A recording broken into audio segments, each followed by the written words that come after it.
पीले दांत वाली बहू। रंजना कभी ब्रश नहीं करती थी। उसे कितनी बार उसके माँ बाप ने डांटा, लेकिन उसका कोई असर उस पर होता ही नहीं था, जिस कारण से उसके दांत पीले पीले हो जाते हैं। शादी के बाद। अरे बहू, वैसे तो तुझ में कोई कमी नहीं है, पर तेरे दांत इतने पीले कैसे हैं बेटा? कैसे मतलब? कोई सर्जरी थोड़ी ना कराइए। वो तो क्या नाम, मैं ब्रश नहीं करती थी तो पीले हो गए। अब क्या करूं? आप कहें तो लाल करवा लूं या फिर काले? यार ये क्या है, क्यों माँ से लड़ रही हो? लड़ रही हूँ? अरे मैं लड़ रही हूँ या ये बोल रही है कि दांत पीले हैं, पीले। अरे तपस्या थोड़ी ना की है इन्हें पीले करने के लिए। बकायदा ब्रश नहीं किया है 20 साल तक, तब जाकर। छी, कैसी बात कर रही हो? ये उस वक्त तो पीले नहीं थे जब हम लोग तुम्हें देखने आए थे। अरे तब साफ करवा लिया होगा डेंटिस्ट के पास जाकर। अब देखो कैसे पीले पीले लग रहे हैं। रंजना सास की तरफ गुस्से से देखती है। फिर शुरू हो गई पीले पीले पीले। अरे पीले तो तब भी थे जब मेरे हाथ का रसगुल्ला उड़ा उड़ा कर खा रही थी और बोल रही थी, लड़की नहीं गुणों का खजाना दे रहे भाई साहब आप। खैर, अब वो लोग करते भी तो क्या करते, पीले दांत वाली बहू पल्ले पड़ी थी तो झेलना तो था ही। एक दिन कीर्तन में रंजना गाना गा रही थी। अरे कमला बहन, माँ का द्वार है, यहाँ तो सब शुद्ध होकर आते हैं, फिर अपनी बहू को ब्रश भी नहीं करवाती तुम। दूर से पीले पीले दांत भक्ति में बाधा उत्पन्न कर रहे हैं। अरे कोई 2 साल की बच्ची थोड़ी ना लेकर आई हूँ मैं बहू बनाकर। अच्छी खासी लड़की है, अरे कैसे करवाऊं ब्रश? ये तो उसे खुद करना चाहिए ना। अब माँ बाप तो इसके जैसे तैसे निपटा दिए, ये नहीं सोचा कि सास कैसे संभालेगी। सास बहू को लेकर घर आ जाती है, लेकिन सोच लेती है कि अब इसे लेकर कहीं नहीं जाएगी। अगले रोज बहू कहती है, अरे क्या हो गया, मंदिर नहीं जाना क्या? कीर्तन का वक्त हो रहा है। मेरी मधुर वाणी से कान्हा जी जागते हैं और सोते हैं। आप तो जानती है ना उनकी भक्ति में कितना मन लगता है मेरा। वो क्या है ना, तबीयत ठीक नहीं लग रही है मेरी, आराम करूंगी मैं। तबीयत ठीक नहीं लग रही? अभी तो मिथुन के गाने पर नाच रही थी आप, और अब बोल रही है कि तबीयत ठीक नहीं लग रही। अरे भक्ति में मन लगा लो सासू माँ, ऊपर जाना है, क्या मुंह दिखाओगी आप? हाँ? सास को बहू की बात पर गुस्सा आ जाता है। मैं क्या मुंह दिखाऊंगी, इसकी चिंता तो ना कर, समझी? अपने मुंह की चिंता कर, जो ये पीले पीले दांत लेकर हर जगह पहुंच जाती है। पता है लोग कितना मजाक बनाते हैं। ना जी ना, मैं नहीं जाना कहीं तेरे साथ। तो ये बात है, कोई ना, मत जाओ, मैं अपने कमरे में ही बैठकर भक्ति कर लूंगी। ऊपर वाला दांत थोड़ी ना देखता है, मन देखता है, भावना देखता है। और अरे बस बस, तू सब कुछ दिखा, बस ये सफेद चमकदार दांत ना दिखाना किसी को, है?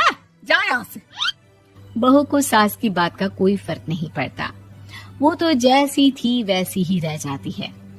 सुबह नहाकर किचन में खाना बनाना, फिर खाना खाना, कीर्तन भजन करना और सो जाना। एक दिन, माँ जी मैं सहेली के घर जा रही हूँ, शाम को लेट आऊंगी। हाँ हाँ तो जाना, मैंने कौन सा तेरी आरती करनी है घर पर बैठकर। रंजना सहेली के घर जाती है, जहाँ वो पार्टी में जाने की तैयारी कर रही होती है। अरे शिखा, कहाँ जाने की तैयारी कर रही है? मैं गलत वक्त पर आ गई क्या? अरे नहीं यार, उल्टा सही वक्त पर आ गया। मैंने ये साड़ी और ज्वेलरी निकाली है यार, शाम को इनके ऑफिस की एक पार्टी में जाना है। बताना कैसा लग रहा है ये सब? नहीं यार, इस ड्रेस के साथ तो वो वाली ज्वेलरी अच्छी लगेगी। हाँ हाँ सही बोल रही है, मैंने ध्यान ही नहीं दिया। वैसे तो हमेशा से मस्त फैशन सेंस रखती है। तो बड़ा जाती होगी ना पति के साथ पार्टी में। रंजना कुछ नहीं बोलती, बस सोचती है कि यार काश ये बात सही हो जाती, पर मैं क्यों नहीं जाती पार्टी में?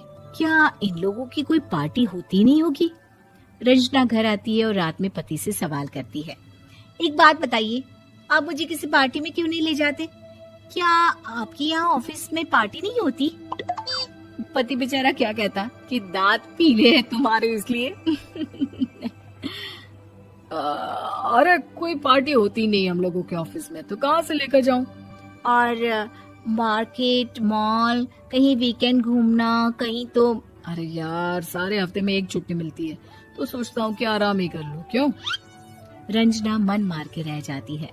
पहले कभी सास के साथ मंदिर जाया करती थी, लेकिन वो भी सास ने ले जाना बंद कर दिया। घर बैठी बैठी रंजना बोर हो जाती है। तभी उसे आइडिया आता है और वो मायके जाने का सोचती है। सासू माँ, 2 दिनों के लिए मम्मी के घर जा रही हूँ। अच्छा ठीक है, आराम से जा। और हाँ, माँ से कुछ अच्छी आदत सीख कर आना कि कैसे शरीर के हर भाग की तरह दांतों की सफाई भी जरूरी होती है, समझी? शुरू हो गई ना आप। वो लोग आपकी तरह नहीं है कि छोटी छोटी बात का बतंगड़ बना दे। उन लोगों के लिए मैं मायने रखती हूँ, ना कि मेरे पीले पीले दांत। रंजना माँ को बिना बताए उन लोगों को सरप्राइज देती है, लेकिन जैसे ही वो दरवाजे पर पहुंचती है, अंदर देखती है कि घर वाले कहीं जा रहे होते हैं। अब माँ, काश रंजना दीदी के दांतों वाली प्रॉब्लम नहीं होती, तो वो भी हम लोगों के साथ चलती ना बुआ जी की बेटी की शादी में। हाँ बेटा, लेकिन अब उसे कौन समझाए कि उसको उसके पीले दांत नहीं दिखते, लेकिन उसके आसपास के लोगों को कितना एम्बैरेसिंग फील कराते हैं। मुझे तो कितनी बार उसके स्कूल की टीचर ने शिकायत की कि उसके साथ कोई लड़की बैठना भी नहीं चाहती, और ना ही कॉलेज में कोई उससे बात करना चाहता था। लेकिन पता नहीं क्यों उसे ये बात समझ में ही नहीं आती। कोई कमी नहीं है उस लड़की में, बस यही कि दांत पीले हैं। वो तो भला हो जीजा जी और उनकी माँ का, जो दीदी को जैसी है वैसे ही रखा हुआ है। रंजना को अपने घर वालों की बात सुनकर बहुत दुख होता है। वो सोचती है कि वो क्या करे, लेकिन फिर वो सीधा डेंटिस्ट के पास जाती है, अपने दांत चमकाती है और कसम खाती है कि वो रोज ब्रश करेगी। अरे क्या हो गया?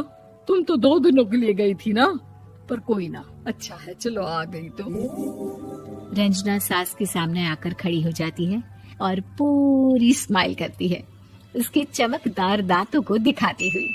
हैं? चले मंदिर। माँ, मुझे माफ कर दीजिए, मैंने आप लोगों को बहुत एम्बैरेसिंग फील करवाया। मैं आज से रोज ब्रश करूंगी।